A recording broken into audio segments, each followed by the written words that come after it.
नमस्कार साथियों, स्वागत है आप सभी का हमारी बेसिक क्लासेस में। और बेसिक क्लासेस की जो जर्नी है बच्चों, अभी मैं आपके लिए लेके आया हूँ वर्ल्ड ज्योग्राफी के टॉपिक्स। और वर्ल्ड ज्योग्राफी में मैंने आपको इससे पहले सबसे पहली जो वीडियो थी उसमें मैंने ब्रह्मांड का विवरण दिया। फिर ब्रह्मांड से मैं आपको सोलर सिस्टम में लेके आया, ठीक है कि नहीं है। इसका मतलब है कि सबसे पहले मैं आपको एक उस स्थिति में ले गया जिस स्थिति में आप हैं, वहां आप कैसे पहुंचे। सबसे पहले मैंने देखना है कि हम कहाँ हैं। तो मैंने सबसे पहले बताया कि एक खाली रिक्त स्थान है जिसे हम कहते हैं निर्वात। क्या कहा हमने? निर्वात। निर्वात मतलब क्या है? वैक्यूम। अब जब हमने वैक्यूम पढ़ लिया तो इस वैक्यूम के अंतर्गत हमारा क्या है, एक आकाशीय पिंड फूटता है, बहुत सारी ऊर्जा का केंद्र था, और वो फूट कर क्या करता है, छोटी छोटी आकाश गंगाओं का निर्माण करता है। एक जो हमारी आकाश गंगाएं हैं इनका निर्माण करता है, मतलब गैलेक्सीज का फॉर्मेशन करता है। तो यहाँ पर असंख्य हमारी आकाश गंगाएं थी। इन आकाश गंगाओं के अंदर बच्चों आपने ध्यान दिया होगा, मैंने कहा था कि कई सारे हमारे सूर्य हैं, करोड़ों की संख्या में हमारे सूर्य एक गैलेक्सी के अंदर है, एक आकाश गंगा के अंतर्गत है, ठीक है ना। तो ये हो गया ब्रह्मांड, और ब्रह्मांड के अंदर ये क्या हो गई, आकाश गंगा। और इस आकाश गंगा के अंदर बच्चों हमारे क्या उपस्थित रहता है, तो सूर्य उपस्थित रहता है। मान लीजिए ये हमारा सूर्य है, तो ये हमारा क्या हो गया, सूर्य हो गया। अब सूर्य है तो इसके गुरुत्वाकर्षण के कारण इसके आसपास में हमारे क्या पाए जाते हैं, ग्रह पाए जाते हैं। तो जैसे ही हमें पता चला कि सूर्य के पास अपना ग्रह है, इसका मतलब हमने क्या कहते हैं, ये अपने एक परिवार के साथ रहता है, तो जिसे हमने मिला के क्या कहा, सौर परिवार। तो सूर्य का परिवार क्या कहलाया, सौर परिवार कहलाया, ठीक है ना। तो ये हमारा सौर परिवार हो गया। अब तो सौर परिवार के अंतर्गत हमने कहा था कि आपसे कि हमारे यहाँ पर कितने ग्रह हैं, 8 ग्रह हैं, ठीक है। सबसे पहले बुध आता है, बुध के बाद हमारा शुक्र आता है, शुक्र के बाद हमारी पृथ्वी, पृथ्वी के बाद मंगल, मंगल के बाद हमारा एस्ट्रॉइड बेल्ट, देन हमारा आता है बृहस्पति, बृहस्पति के बाद शनि, शनि के बाद अरुण, फिर अरुण के बाद वरुण, और वरुण के बाद मैंने आपसे कहा था अंतिम रूप से एक हमारा बौना ग्रह है जिसको हमने क्या कह दिया, हमारा प्लूटो अर्थात यम कहा। तो इसमें बच्चों हमारा सबसे पहले फिर इसमें हमने बात किया कि हम कौन से ग्रह पर रहते हैं, तो हम पृथ्वी पर रहते हैं।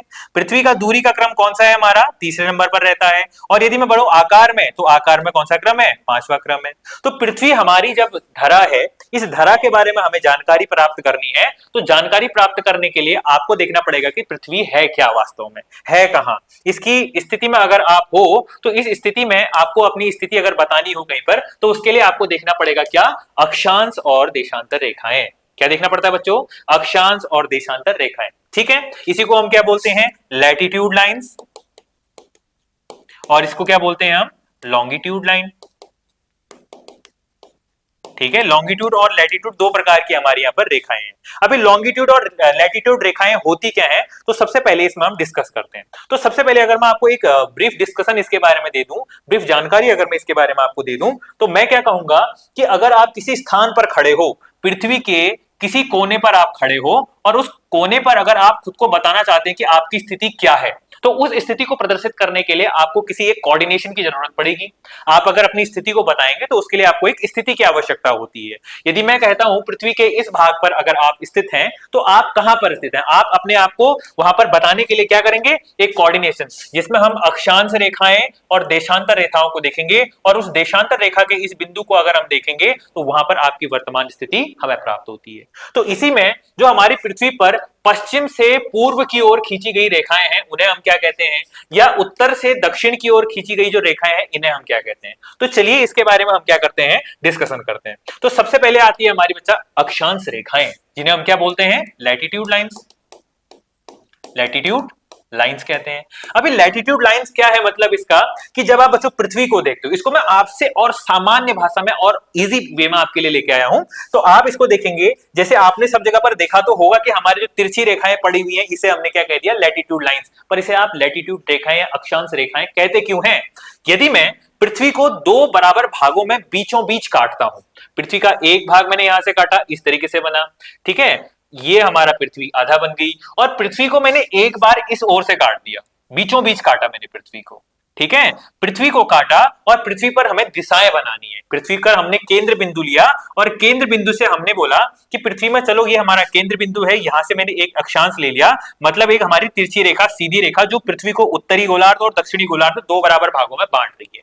वही स्थिति यहां पर भी आएगी भाई, यहां पर आ गई, इस तरीके से बन गई। तो इसी को हमने क्या बोल दिया, जिसने पृथ्वी को दो बराबर भागों में बांटा उसे हमने शून्य रेखा बोल दिया, उसका हमने क्या बोल दिया, आधार।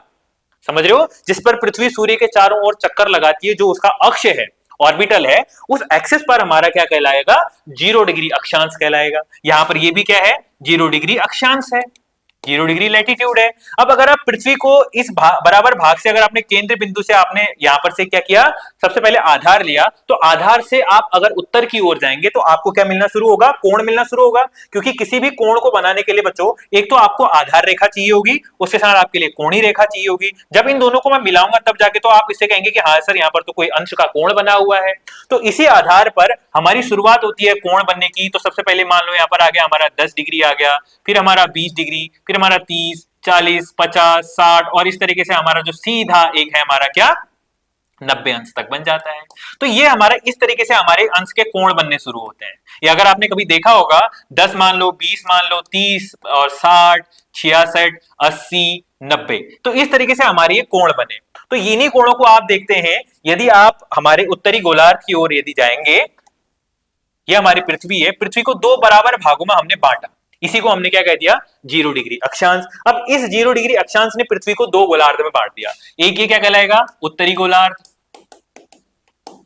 क्या कहलाएगा, उत्तरी गोलार्ध, मतलब आधा गोला इसे बीचों बीच काट दिया ना, तो पृथ्वी को दो बराबर भागों में बांट दिया। इसके बाद हमारा जो दक्षिण की ओर आएगा, इसे हमने क्या कह दिया, दक्षिणी गोलार्ध, दक्षिणी गोलार्ध।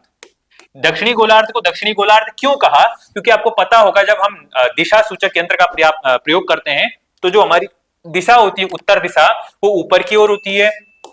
यहां पूर्व हो गया, यहां पश्चिम, यहां उत्तर और यहां दक्षिण। तो ऊपर की ओर उत्तर है, तो हमारा ये गोलार्ध कैसा होगा, उत्तरी गोलार्ध, आधा गोला, इसी को बोला जाता है नॉर्थ हेमिस्फीयर, नॉर्थ हेमिस्फीयर। और इसे क्या बोला जाएगा, साउथ हेमिस्फीयर। स्पेयर का मतलब क्या होता है भाई, गोला होता है, नहीं होता है। अब इसको आपने दो बराबर भागों में बांट दिया, तो इसी तरीके से आपका जो गोलार्ध है उत्तर की ओर जाना शुरू होगा। इसी तरीके से एक बार आपका पहुंचेगा ये कहां पर, 23.5 डिग्री पर, और अगला आपका पहुंचता है 66.5 पर। ठीक है, इसके बाद अंतिम रूप से आपका सबसे ऊपरी बिंदु का नाम क्या कहलाएगा, 90 अंश। इसी तरीके से जैसे मैंने आपको यहां पर बताया ना, क्या बताया मैंने आपको कि हमारे जब पृथ्वी को आपने बांटना शुरू किया, ऊपर की ओर हमारा 90 अंश तक चला गया। इसी तरीके से अगर आप दक्षिण की ओर देखेंगे तो दक्षिण की ओर भी इसी तरीके की बनेगी, नहीं बनेगी।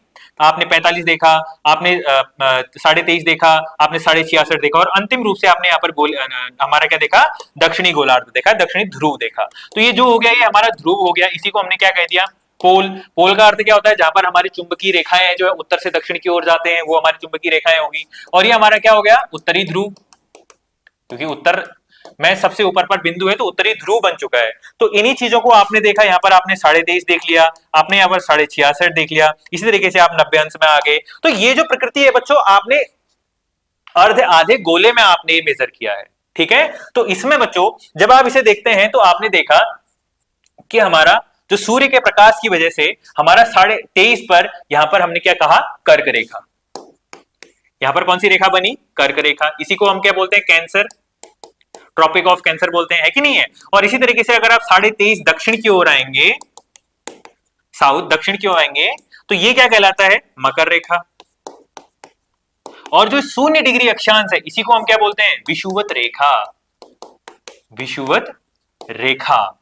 ठीक है, अभी हम अक्षांश पढ़ रहे हैं। ये जो हमारी लाइन है ना, अक्षांश, लेटी हुई लाइन से, लैटिट्यूड लाइन से, इसके बारे में हम डिस्कस कर रहे हैं। ठीक है कि नहीं है, ये हमारी कैसी लाइंस है, वर्टिकल लाइंस। तो वर्टिकल लाइंस में आपने क्या देखा, विषुवत रेखा। इसी को क्या बोला जाता है, भूमध्य रेखा। भूमि के मध्य से निकलने वाली रेखा को हमने क्या कहा, भूमध्य रेखा, जो कि हमारी क्या कहलाती है, 0 डिग्री अक्षांश कहलाती है। तो इसी तरीके से आपका 0 डिग्री पर हमारा तो हो गया विषुवत रेखा, और इसी के बाद हमारा 23.5 दक्षिण की ओर होगी मकर रेखा, Tropic of Capricorn, Tropic of Capricorn हो गया।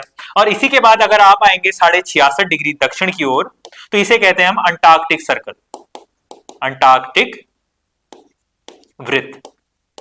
और उत्तर में यदि मैं कहूं तो ये क्या कहलाता है, आर्कटिक वृत्त। ठीक है बच्चों, आप सभी ने ये तो जानकारी ली होगी कि हमारा जो कर्क रेखा है, मकर रेखा है, विषुवत रेखा है, ये कहां पर स्थित है। ठीक है, तो अक्षांश रेखा में आपने देखा हमारी जो कोऑर्डिनेशन है हमको पता चल गई है। उत्तर में हमारा ये क्या कहलाएगा, उत्तरी ध्रुव, नॉर्थ पोल। और दक्षिण में आपको देखने को मिलेगा क्या, दक्षिणी ध्रुव। ठीक है, तो आपको दक्षिण में देखने को क्या मिला, दक्षिणी ध्रुव मिला। तो आपने इस तरीके से पृथ्वी को बांटा। अब बच्चों दो यहां पर क्या है हमारी, जैसे एक ये पैरेलल लाइंस है, ये तो पहले वर्तमान में क्या होती है, समानांतर होती है। अगर मैं इनकी बात करूं तो ये क्या होती है बच्चों, आपस में समांतर होती हैं। ये रेखाएं आपस में समांतर होती हैं, ये आपको पता होगा। अब यहां पर ये लिखाने की जरूरत नहीं होनी चाहिए कि 23.5 में हमारी कर्क रेखा होती है और हमारा 66.5 पे हमारा आर्कटिक वृत्त, जो कि मैंने आपको दिखा दिया है।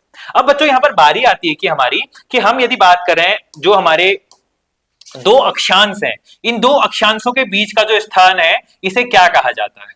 अगर मान लो यहां पर 23.5 है और 23.5 से जो अगला आने वाला जो हमारा अक्षांश है इसी के समांतर, इसे क्या कहा जाएगा।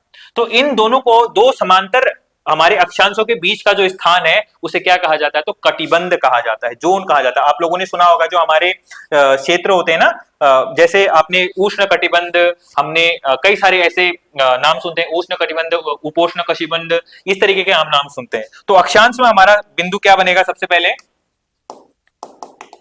अक्षांश रेखाएं, या इन्हीं को हमने क्या कहा, लैटिट्यूड लाइंस। और लैटिट्यूड लाइंस में हमारा 0 डिग्री पर क्या होता है, भूमध्य रेखा। ठीक है, 23.5 डिग्री उत्तर, उत्तरी अक्षांश, इसमें क्या होता है हमारा, कर्क रेखा, इसी को क्या बोलते हैं, कैंसर। और इसके बाद अगला आता है हमारा क्या, 66.5 उत्तरी अक्षांश, नॉर्थ हेमिस्फीयर, इसे क्या बोलते हैं, आर्कटिक वृत्त। आर्कटिक वृत्त, आर्कटिक और अंटार्कटिक में दोनों में अंतर होता है, ठीक है ना। और 90 डिग्री उत्तरी अक्षांश, ये क्या कहलाता है बच्चों, उत्तरी ध्रुव, ये है पोल जहां से मैग्नेटिक लाइंस आती है। तो ये तो हो गया हमारा नॉर्थ हेमिस्फीयर, ये क्या हो गया हमारा, नॉर्थ हेमिस्फीयर। अब इस नॉर्थ हेमिस्फीयर के बाद आप दक्षिण की ओर यदि आएंगे तो आपको सबसे पहले मिलेगा 23.5 डिग्री दक्षिणी अक्षांश। इसे हमने क्या कहा, इसे हमने कहा मकर रेखा, मकर रेखा। इसके बाद आप आते हैं 66.5 डिग्री दक्षिणी अक्षांश, इसे हमने क्या कहा, अंटार्कटिक रेखा। ठीक है, और 90 डिग्री जो दक्षिण है इसका नाम क्या हो गया, दक्षिणी ध्रुव। ये आप सभी को पता होगा ना, ये सदर्न पोल कहलाता है। अब उसके बाद बारी आती है बच्चों, जो हमारा ध्रुव है या अक्षांश है, इस अक्षांश के पास आपने कहा कि दो अक्षांशों के बीच का जो स्थान होता है उसे हम क्या कहते हैं, क्या कहा मैंने, अगला पॉइंट लिखिए, दो अक्षांशों के बीच के स्थान को क्या कहते हैं, कटिबंध।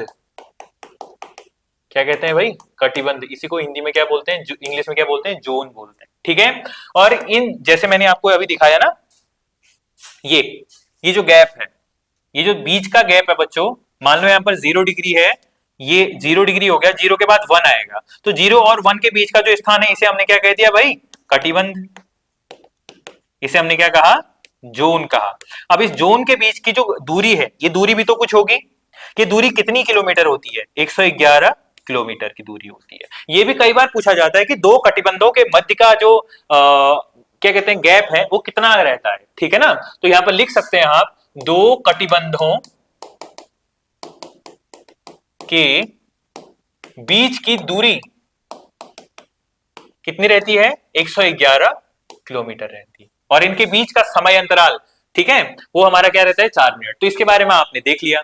तो ये हमारा कुछ जो पोर्शन है बच्चों, ये किसके बारे में, हमारे अक्षांश के बारे में, जो हमने इसके बारे में अभी देखा, ठीक है कि नहीं है। ये हमारा विषुव हो गया, मतलब इक्वेटर हो गया। इसके बाद आपका उत्तर में 20 हो गया, और फिर 40 हो गया, 60 हो गया, और अंतिम रूप से आपका ध्रुव क्या है, बिंदु है, ठीक है ना।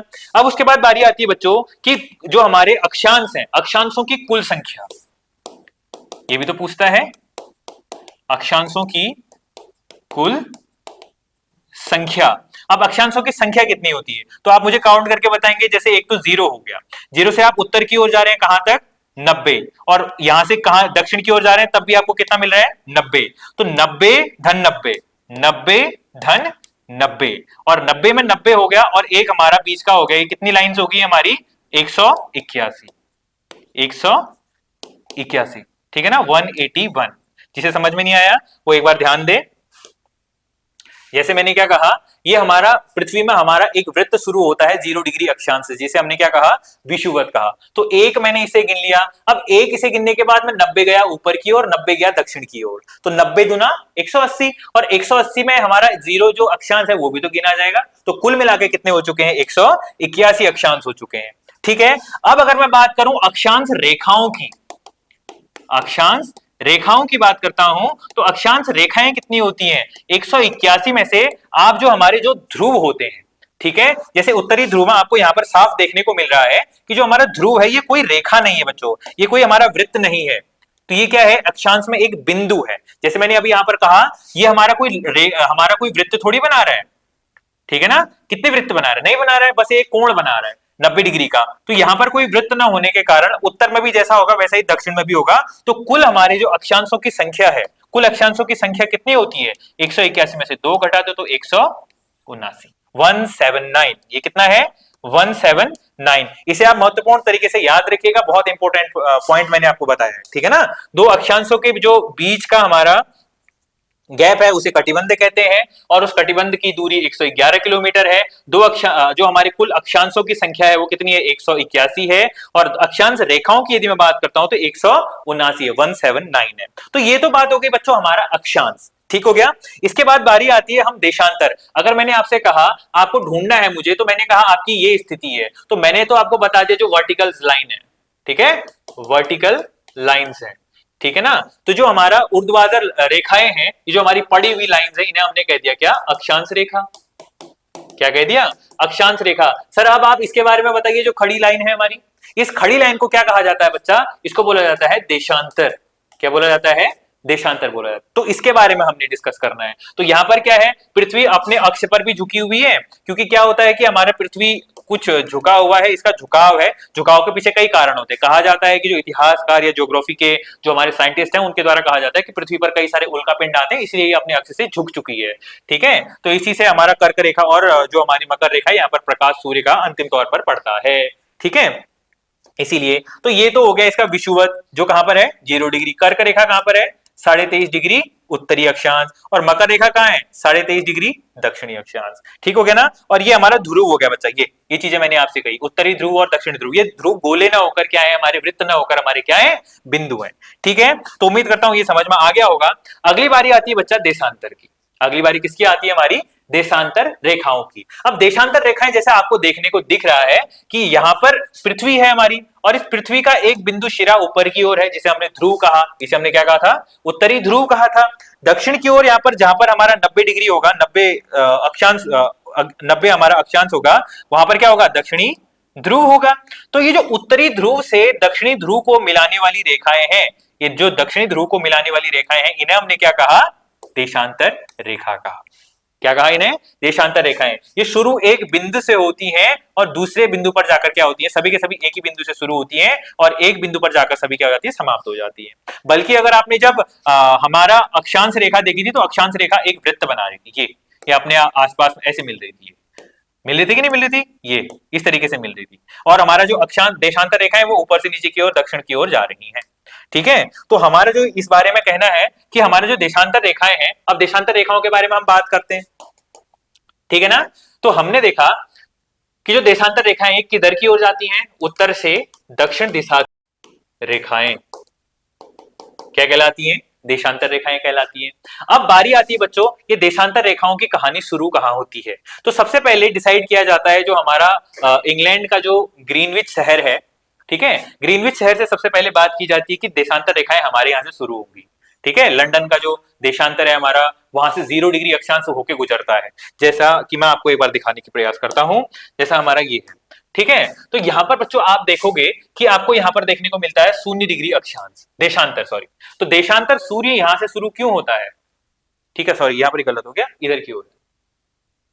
ये देखो यहां पर लिखा हुआ है ग्रीनविच। तो ये ग्रीनविच मतलब क्या है, शून्य देशांतर है, यहां से हमारी रेखाएं शुरू हो रही हैं, ये शुरू हो रही है 0 डिग्री अक्षांश। अब इधर की ओर आप जाओगे तो ये क्या हो गया, पूर्व हो गया।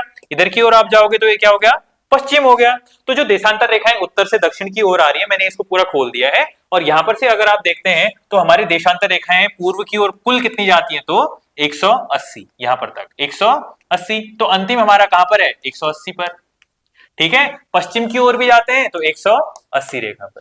ठीक है ना, ये पश्चिम की ओर दिशाएं हैं। तो कुल मिला के अगर मैं आपसे पूछता हूं हमारी देशांतर रेखाओं की संख्या कितनी है, ठीक है, देशांतर रेखाओं की कुल संख्या, तो कुल संख्या में बच्चों आप ध्यान देंगे 0 से आप शुरू करते हैं और आगे जाते हैं आप कहां तक, 180 तक जाते हैं। अब इस 180 से आगे जाने पर आपको क्या मिली, आपको कुल देशांतर रेखाएं मिली यहां तक। पर आप ध्यान रखिएगा जो हमारा अंतिम देशांतर है ये वाला 180, ये और ये जो यहां का 180 देशांतर है, ये दोनों क्या है, सेम है, एक ही बिंदु है। समझ रहे हैं, यहीं पर से हमारा जो मैप है ये खोला गया है, क्योंकि पृथ्वी गोल है और पृथ्वी का जो देशांतर है हमने अगर उसको खोलना है तो इस तरीके से पूरा खोलेंगे। तो अगर मैं इसको बीचों बीच यहां पर से काटता हूं, इसका मतलब है कि मैं उसी भाग को तो काट रहा हूं। अगर मान लीजिए मैं इस पेन को ब्रेक करना चाहता हूं, तो ब्रेक जहां पर से करूंगा वही बिंदु इसका आधा पॉइंट, ये इसके लिए भी वही पॉइंट होगा, उसके लिए भी वही पॉइंट होगा, राइट। तो हमारा 180 जो बिंदु यहां पर है वही बिंदु यहां पर भी है। इसका मतलब पश्चिम की ओर जाने वाली कुल रेखाओं की संख्या कितनी होगी, 179 होगी, राइट। समझ में आ गया होगा। तो यहां पर हमारी कुल देशांतर बाईं और पश्चिम की ओर कितनी हो गई है, 179 हो चुकी है। तो अब इन तीनों को अगर मैं काउंट करता हूं, 18 80 ये हमारा कुल कितनी बनती है, 360। ठीक है ना, क्योंकि इसको भी तो काउंट करोगे, 0 डिग्री को, 180 को भी, 179 को भी, जो इतने टोटली हैं, तो कुल देशांतरों की संख्या कितनी हो गई है, 360 हो चुकी है। ठीक है, आप ये नहीं लगाएंगे कि यहां पर से देशांतर रेखाएं हमारी 0 से शुरू हो रही हैं, यहां भी 180 जा रही है, यहां भी 180 जा रही है, और एक ही हो गया, इसका मतलब सर 361 हो जाएंगी। नहीं बच्चा, तो यहां से जैसे हम जा रहे हैं पूर्व की ओर तो 180 पर जाकर रुक जाएंगे, और जब हम पृथ्वी को इस तरीके से देखते हैं गोल करके तो हमारा वही 180 यहां पर आ जाता है, यही 180 है। ठीक है, तो इसके बाद का जो एक अंतिम होगा 179, वो यहां से पश्चिम दिशा की ओर जा रहा होगा, यही वाला बिंदु है। ठीक है, तो ये हमारी क्या होगी, देशांतर रेखाएं हो चुकी हैं। जैसे मैंने अभी आपसे कहा, दो अक्षांश रेखाओं के बीच के भाग को कटिबंध कहा जाता है। तो उसी प्रकार से ये जो दो देशांतर रेखाएं हैं इनके बीच के भाग को क्या कहा जाता है, तो इसे कहा जाता है बच्चे गौर। क्या कहा जाता है, गौर कहा जाता है, GORE। तो आप इसे लिखे यहां पर, दो देशांतर रेखाओं के बीच के क्षेत्र को क्या कहा जाता है, तो गौर कहा जाता है। क्या कहा जाता है, गौर कहा जाता है। अब इन दोनों के बीच का जो गैप है वो मैक्सिमम कितना होता है, तो 170 सॉरी 111 किलोमीटर होता है, 111 किलोमीटर होता है। ठीक है ना, वही ऑलमोस्ट उतना ही रहता है इसका भी। तो 111 किलोमीटर का क्या रहता है, इन दोनों के बीच का गैप रहता है, दूरी रहती है, दो अक्षांशों के बीच की दूरी, और इसके बीच में कितनी रहती है, 111 किलोमीटर। मतलब 111 किलोमीटर इसके बीच का गैप होता है। जैसे मैंने ये लिया ना, तो इनके बीच का जो गैप होगा ये कितने किलोमीटर का होगा, 111 किलोमीटर का, और इस गैप का नाम क्या होगा, तो गौर होगा। आप इसको इस तरीके से समझिए। अब बच्चों यहां से सूर्य का प्रकाश पड़ रहा है, इस पर पड़ रहा नहीं है, तो एक देशांतर से दूसरे देशांतर तक प्रकाश को जाने में कितना समय लगता है। तो इसका जब प्रश्न है, इस प्रश्न का उत्तर क्या होगा, तो दो देशांतर को सूर्य के प्रकाश को दूरी तय करने में लगने वाला समय कितना रहता है, 4 मिनट। तो सूर्य के प्रकाश को लिखिए, सूर्य के प्रकाश को दो देशांतर पार करने में कुल 4 मिनट का समय लगता है। ये कई बार पूछा गया है कि दो देशांतर को पार करने में हमारा जो देशांतर को समय लगता है वो कितना लगता है, तो कुल कितना लगता है बच्चा, हमारा 4 मिनट लगता है। ये क्लियर हो चुका है। बाकी हमारा जब आपने देशांतर भी देख लिए, अक्षांश भी देख लिए, तो हमारे भारत से जाने वाला जो देशांतर है वो कौन सा है, ठीक है कि नहीं है। जैसे आपने इस मैप को देखा, इस मैप में इंग्लैंड से तो निकल गया, भारत की स्थिति है कहां, तो जब आप यहां से पूर्व दिशा की ओर जाना प्रारंभ करते हैं और 82.5 डिग्री पर आप यहां पर आके पहुंचते हैं, कहां पर पहुंचते हैं, 82.5 डिग्री पर यहां पर पहुंचते हैं। ठीक है, तो 82.5 पूर्वी देशांतर, पूर्वी देशांतर होगा नहीं होगा, क्योंकि आप 0 डिग्री ग्रीनविच से लंदन से आप पूर्व की ओर आ रहे हैं, तो ये पूर्वी देशांतर होगा बच्चा। तो पूर्वी देशांतर पर हमारा कितना डिग्री अक्षांश होगा? 82.5 डिग्री अक्षांश है, ठीक है ना। तो और इसका समय कितना लगता है इसके बारे में यहाँ पर देखने वाले हैं हम, ठीक है। तो जो भारत का पश्चिमी बिंदु है वो कितने देशांतर पर है? 68 डिग्री पूर्वी देशांतर पर, और हमारा जो पूर्वी भाग है हमारे भारत का वो 97 अंश पूर्वी देशांतर पर स्थित है। और भारत की जो मानक समय रेखा है, मानक समय रेखा, standard mean time of India, ठीक है, तो भारत का मानक समय रेखा कहां पर स्थित है? 82.5 डिग्री पूर्वी देशांतर पर स्थित है, ये आप ध्यान देंगे, ठीक है। इसीलिए आप देखते हैं कि जो भारत है वो कितने डिग्री आगे, मैंने आपसे कहा एक देशांतर को पार करने में कितना समय लग रहा है, इसको 4 मिनट लग रहा है। एक देशांतर को पार करने में कितना मिनट लग रहा है भाई? 4 मिनट लग रहा है। तो ये 82 और ये भारत को 82.5 डिग्री पार करने में भारत कितना आगे, आपने देखा होगा कोलकाता से जो हमारा मीन टाइम लिया जाता है, इसका मतलब है कि वो भारत 5.5 घंटे आगे बताता है कि नहीं है। वो 5.5 घंटे आगे बताने के पीछे कारण क्या रहता है कि यदि आप 82.5 को 82 धन 1/2 के रूप में अगर तोड़ते हैं तो 4 गुणा 82 ये हो गया, और 1/2 गुणा 4, ये दो आपके देशांतर निकल के, ये हो गया समय, ये हो गया देशांतर, ये हो गया समय, ये हो गया देशांतर, ठीक है। आप इसको अब तोड़ेंगे तो तोड़ने पर आपको देखने पर मिलता है कि 4 2 जा 8, 4 3 जा 32, ठीक है कि नहीं है। और उसी के साथ आपने 2 से 4 को काट दिया 2 बार, धन यहां पर कितना निकल गया? 2। इसका मतलब कितना मिनट निकल रहा है आपका? 330 मिनट। अगर आपसे पूछता है ग्रीनविच से भारत कितनी दूरी पर है, कितने घंटे दूर है, तो आपको देखने को मिलेगा 330 मिनट। अब घंटे की यदि आप बात करें तो सर इसको आपको कितने से डिवाइड करना पड़ेगा? 60 से डिवाइड करना पड़ेगा। जब आप इसको 60 से डिवाइड करते हैं तो आपका निकलता कितना है? 5.5, ठीक है। 5.5 आवर्स का मतलब क्या हो गया? 5 घंटे 30 मिनट। इसीलिए भारत ग्रीनविच मेन टाइम से हमारे लंदन से कितने दूरी पर है? हमारे 5.5 घंटे की दूरी पर। ये 5 हो गया और यहां से 5.5 हो गया, ठीक है ना। अब ये देशांतर भी क्लियर हो गया बच्चा। तो उम्मीद करता हूं आपको ये सम्मान भारत की मानक समय रेखा के बारे में पता चला होगा। तो भारत के कितने राज्यों से होकर गुजरती है? अब आपसे पूछ रहे हैं भारत के कितने राज्यों से होकर गुजरती है, तो 5 राज्यों से होकर गुजरती है। उत्तर प्रदेश, मध्य प्रदेश, छत्तीसगढ़, उड़ीसा, ठीक है ना, और आंध्र प्रदेश। तो इसके बारे में हम ज्योग्राफी में टॉक करेंगे, ठीक है। तो इस तरीके से हमारा क्या बन चुका है? सिस्टम बन चुका है। अब आपको पता चल गया, देशांतर भी आपको मिल गई है, आपको अक्षांश रेखाएं भी मिल चुकी हैं। तो अक्षांश और देशांतर रेखाओं से बना हुआ जो हमारा एक गोला है उसे क्या कहा जाता है? तो इसे कहा जाता है बच्चा ग्रिड सिस्टम। ग्रिड सिस्टम, ये क्या होता है ग्रिड सिस्टम सर? ठीक है ना। अक्षांश और देशांतर रेखाओं से निर्मित जाल को हम क्या कहते हैं? ग्रिड सिस्टम कहते हैं। तो आप इसको लिखेंगे अक्षांश और देशांतर रेखाओं से निर्मित जाल को क्या कहते हैं? ग्रिड सिस्टम कहते हैं। तो सर ग्लोब किसे कहते हैं? सर ये तो ग्लोब जैसा दिख रहा है कि नहीं है? ग्लोब किसे कहते हैं? तो मैंने क्या कहा, अक्षांश और देशांतर रेखाओं पर निर्मित किया गया नक्शा हमारा क्या बनाता है? ग्लोब बनाता है, ठीक है ना। तो इसे आप लिखिए ग्लोब। तो ग्लोब के बारे में लिखिए, जो आप ग्लोब देखते हैं ना, हमारा पृथ्वी का एक छोटा सा आकार, तो ग्लोब है क्या? ठीक है, अक्षांश और देशांतर रेखाओं पर निर्मित किए गए नक्शे को ग्लोब कहते हैं, जो कि पृथ्वी का एक छोटा स्वरूप है। पृथ्वी का एक क्या है? छोटा स्वरूप है। तो इसे हम क्या कहते हैं बच्चा? ग्लोब कहते हैं। अब अगर इस ग्लोब में मैंने आपसे कहा कि एक मान लो बच्चा जिसका नाम क्या है हमारा? हरीश है। बच्चे का नाम ले लिया हमने, क्या कहा? हरीश है। अभी जो बच्चा हरीश है बच्चों, हरीश से मैंने बोला कि हरीश बेटा आप हैं कहां पर, आपकी स्थिति क्या है? तो हरीश अपने आप को बताने के लिए कहेगा कि सर मैं कहां पर हूं? हमारे उत्तराखंड में हूं।